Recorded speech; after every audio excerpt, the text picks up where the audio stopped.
नमस्कार दोस्तों ईपीएफओ की तरफ से बहुत बड़ी खुशखबरी निकल कर आ रही है। बहुत बड़ा गुड न्यूज़ निकल कर आ रहा है पीएफ विड्रॉल को लेकर। अगर दोस्तों आप लोग एक पीएफ मेंबर है तो आप सभी के लिए यह वीडियो काफ़ी ज़्यादा इम्पोर्टेंट होने वाला है, क्योंकि दोस्तों ईपीएफओ ने पीएफ विड्रॉल के नियम में बहुत बड़ा बदलाव कर दिया गया है।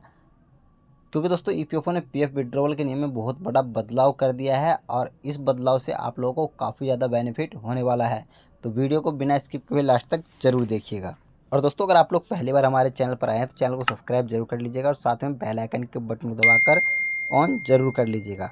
अब चलिए दोस्तों बात करते हैं अपडेट के बारे में। तो दोस्तों ईपीएफओ ने हाल ही में एक सर्कुलर जारी किया है।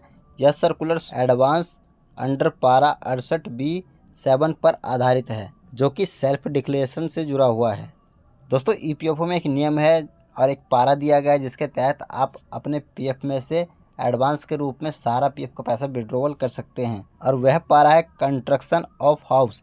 और इस पारा के तहत हम अपने पीएफ अकाउंट में से, जैसे कि आप लोगों को 3 जगह पे पीएफ का पैसा जमा होता है, एम्प्लॉय शेयर, एम्प्लॉयर शेयर और पेंशन शेयर। तो इस पारा के तहत अगर आप पीएफ का पैसा विड्रॉवल करते हैं तो इसमें एम्प्लॉय शेयर और एम्प्लॉयर शेयर दोनों में से ही पीएफ का पैसा एडवांस के रूप में निकाल सकते हैं। तो दोस्तों इसके अलावा और भी स्थितियां हैं जिसके तहत आप पीएफ का पूरा पैसा एडवांस के रूप में निकाल सकते हैं, जैसे कि फॉर परचेस ऑफ साइट, यानी अगर आप कोई प्रॉपर्टीज खरीद रहे हैं तो आप अपनी 24 महीने की बेसिक सैलरी और डीए के बराबर पैसा निकाल सकते हैं। वहीं for purchase of house flat construction के लिए आप 36 महीने की बेसिक सैलरी और डीए के बराबर और साथ में अपने एम्प्लॉय और एम्प्लॉयर शेयर का पूरा पैसा ब्याज सहित निकाल सकते हैं। तो चलिए अब दोस्तों बात करते हैं अपडेट के बारे में। तो दोस्तों इससे पहले अगर आप इस पारा का सेलेक्ट करके एडवांस के रूप में पीएफ का पैसा विड्रॉवल करते थे तो इसके लिए एक शर्त था। अगर आपने एक बार construction of house para select करके पैसा निकाल लिया तो उसके बाद अगर आपको अपने घर की मरम्मत करवानी है, इनोवेशन या कोई फ्लोवर बनवाना है या प्लास्टर करवाना है या कोई और भी दूसरा कोई काम करवाना है, तो एक बार आपने कंस्ट्रक्शन ऑफ हाउस का पारा सेलेक्ट कर लिया है तो उसको 5 साल के बाद ही आप जो है फिर दोबारा से उस पारा के तहत पीएफ का पैसा विड्रॉवल कर सकते थे। लेकिन दोस्तों ईपीएफओ ने अब नया सर्कुलर जारी किया है और इस सर्कुलर में उन्होंने इस पारा के नियम में बदलाव किया है।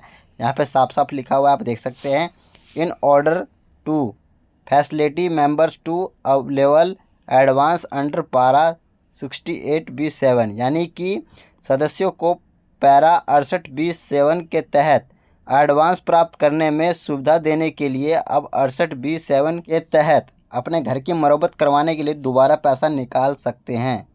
यहाँ पर देख सकते हैं लिखा हुआ है कि it is has been declaration to allow application for the above side advance based on self declaration, यानी यह फैसला लिया गया है कि अब एडवांस के लिए सेल्फ डिक्लेरेशन के आधार पर आवेदन किया जा सकेगा। तो देखिए लिखा हुआ है कि पैरा 68B क्या है, कंस्ट्रक्शन ऑफ हाउस पैरा।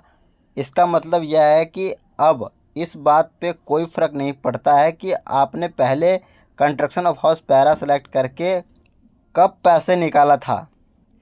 जब हम एक बार पीएफ का पैसा विड्रॉवल कर लेते थे इस पारा के तहत और उसके बाद हमें 5 साल इंतजार करना पड़ता था, अब उसको ईपीएफओ ने पूरी तरह से हटा दिया है। अगर आप 1 महीने पहले ही कंस्ट्रक्शन ऑफ हाउस के लिए पीएफ का पैसा विड्रॉवल करते हैं एडवांस के रूप में, तो उसके अगले महीने ही उसको मरम्मत करवाने के लिए भी एडवांस के रूप में पीएफ का पैसा विड्रॉवल कर सकते हैं। आपसे ये नहीं पूछा जाएगा कि आपने अभी तो कुछ महीने पहले ही पीएफ का पैसा कंस्ट्रक्शन ऑफ हाउस के लिए निकाला था। आपसे कुछ भी नहीं ईपीएफओ पूछेगा, डायरेक्टली आप फॉर्म 1-2-1.5 महीना के अंदर में अगर आप निकालना चाहते हैं, 1 या 1.5 महीना के अंदर में आप दोबारा से पीएफ निकालना चाहते हैं कंस्ट्रक्शन ऑफ हाउस के बाद मरम्मत कराने के लिए, तो आप निकाल सकते हैं। तो दोस्तों ये जो है एक बहुत बड़ा बदलाव पीएफ विड्रॉवल को लेकर ईपीएफओ ने किया है। दोस्तों आप लोगों को ये अपडेट कैसा लगा, ईपीएफओ का अच्छा लगा हो तो कमेंट बॉक्स में कमेंट करके जरूर बताइएगा। मिलते हैं नेक्स्ट वीडियो में, तब तक के लिए धन्यवाद।